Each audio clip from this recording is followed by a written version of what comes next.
The thing about ancestry and genealogy in general is that it's something that has a natural draw within all of our minds to a certain extent, some more than others.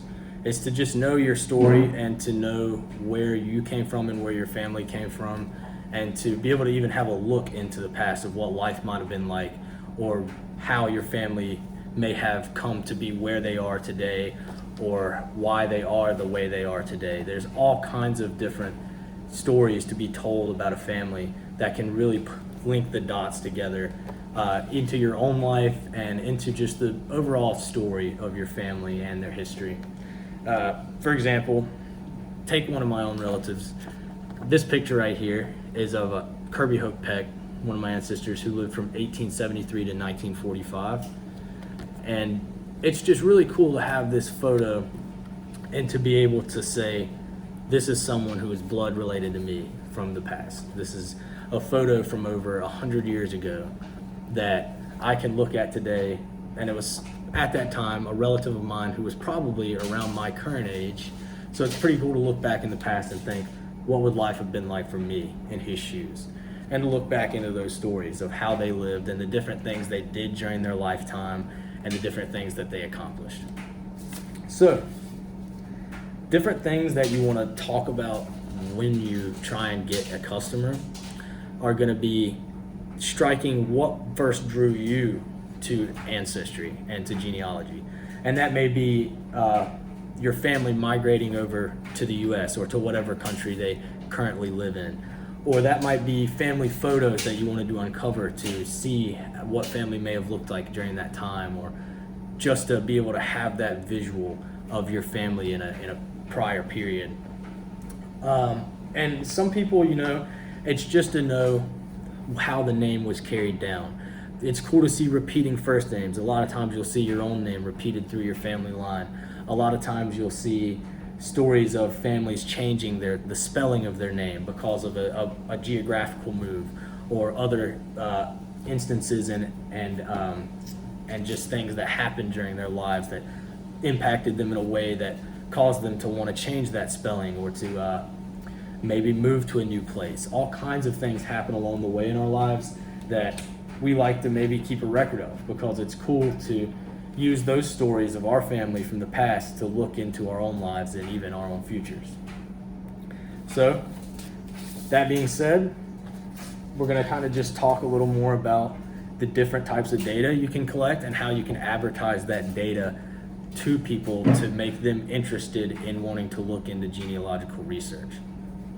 So, by showing data, I mean showing pictures, I mean showing articles, land grants, stuff like that in a visual form. Even if that is text being shown in a visual form, it's in a way to where you can link that time period and that one instance to a family member. And so through that, you may take something like a military account, someone who writes letters back home from being in the military, or just has a personal journal and keeps all this information. This is historical knowledge that we'll be able to hold on to forever, as long as we keep these records. This is, I have before me right here, an ancestor of mine fighting in the Revolutionary, writing back to his loved one, to his girlfriend at the time, telling her about what was going on in the war and what it was like, and just telling about what has happened within his company, what has happened within the just within the war at that time, as far as his perspective. You get to see his personal perspective on the battlefield at that time and really pinpoint it to that time in history through your own family. So that's really cool. Ways to display it.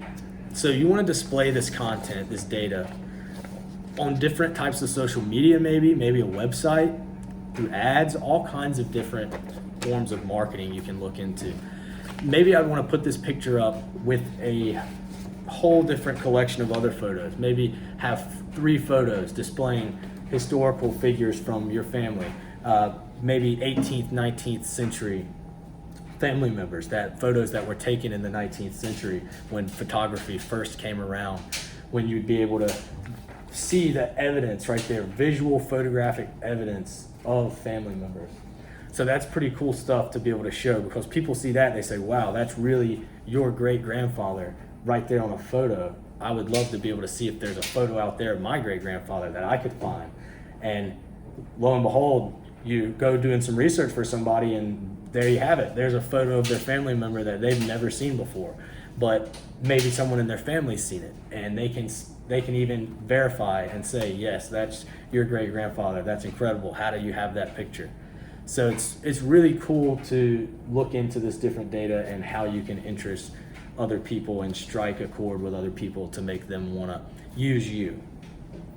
So essentially, when it comes down to how you make your money with it, is you find your client. Once you've found your client, you've struck the interest, you've shown the data, then you have a client who is going to want a service. And that service is either going to be to find photos, it's going to be to find family stories, or it's going to be simply just to look back into the family tree. If it's as simple as looking back into the family tree, you're going to have a certain rate. If it has to do with bringing back more data than that, such as photos, documents, or any type of record like that, then you may have another rate, an additional rate. If you want to do a whole package of things you can provide, say photos, documents, as well as family stories, those are included a lot of times in genealogical research.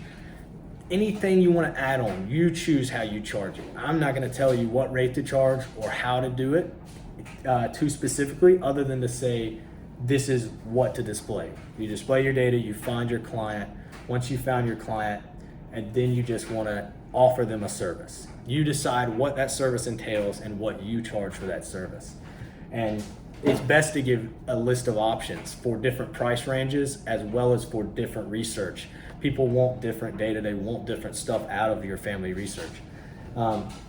So yeah, the best way to display yourself is to, which I'll talk about in maybe another episode, you can talk a little more about specific customers and success they've had. You don't even have to mention their name. You can just mention success you've had with customers, such as I was able to verify for a customer of mine that his family was indeed military, which is cool for him because he's a Marine.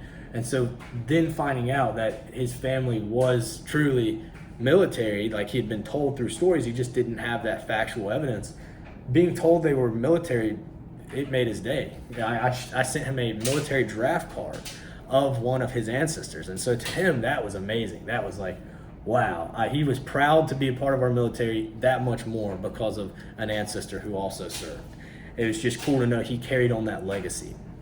So that personal attachment was one thing that sold that customer. And one thing I do is I offer looking into their family history and doing research for them before I charge them. So what I do is I look for that data, I look for photos, I trace the tree back, I connect the people in a visual tree, so I have all of that before me. And then I inform them of what I found. Not specifically, and I don't show them the evidence of what I found yet. I just say, hey, here's what I'm able to put together with what I've got. Here's what I can show you, and here's what I found. If you want to see this, then we can decide to go that much further into the process, and I can go ahead and send you this data. I can send you all the evidence I found, and I'll charge you this rate. And if they decide to do it, there you go. You've got your sale. You have them. You can decide, how you want. If you want payment before you send over your data or not, you decide how you go about the transaction and how you want to keep it a secure transaction. A lot of people don't mind paying up front before they get their data, but it all just depends. So yeah, I'm not really going to dive too much into the sales aspect of it today, outside of just the idea that it is sellable, that it is something that is lucrative, that you can use to be able to get customers and have them actually pay you decent amounts. Put it this way, you may do a family research just for a family tree and just search the tree. That may be just a sub $100 job. That may be something that only makes you a certain amount. But then if you do something that much further, say you add a service, say you want to do photographic research or something like that, that tacks on that much more. Then you're getting deeper into a family story. You can tell about articles, you can tell about all the evidence you found, and when you get into all of that kind of a package, those kind of jobs can pay you, a lot more than even that. Like I said, I don't want to get into specific price tags, but there are people, if you find enough evidence, there's no issue with getting someone to pay you a couple $100s to look into their family history, as long as you have the evidence there before you. And it may be a multi-stage process. You may find this bit and they pay you this, and then you offer to do this much more research for this price. So however you want to go about it, that's a personal decision, but I just want to talk a little bit about how I do it. And in more episodes, I'll get more into how I make money and even a little more specific of how I go about my sales in that aspect. But this video is not just, these videos and my channel is not just going to be about how to sell Ancestry. I just wanted to make a video on that because I figured a lot of people might have interest in that. I have, in fact, been able to pay my rent using Ancestry.com, so that's a pretty cool tool to have been able to make lucrative, is doing genealogical research for me. Because to me, that seems like passive income. Doing something you love to do and making money doing it, you can't go wrong with that. So just look into your own ways of selling your Ancestry, and when you figure it out, I'd love to hear from you. You can comment below or send me a message. I would love to hear more about how people were able to use my advice and how you've used your own ancestral research in the past. So yeah, comment below about your opinions and ways that you may use genealogical research as a professional and or just as a hobby. I'd love to hear from you guys, and until next time, have a good one.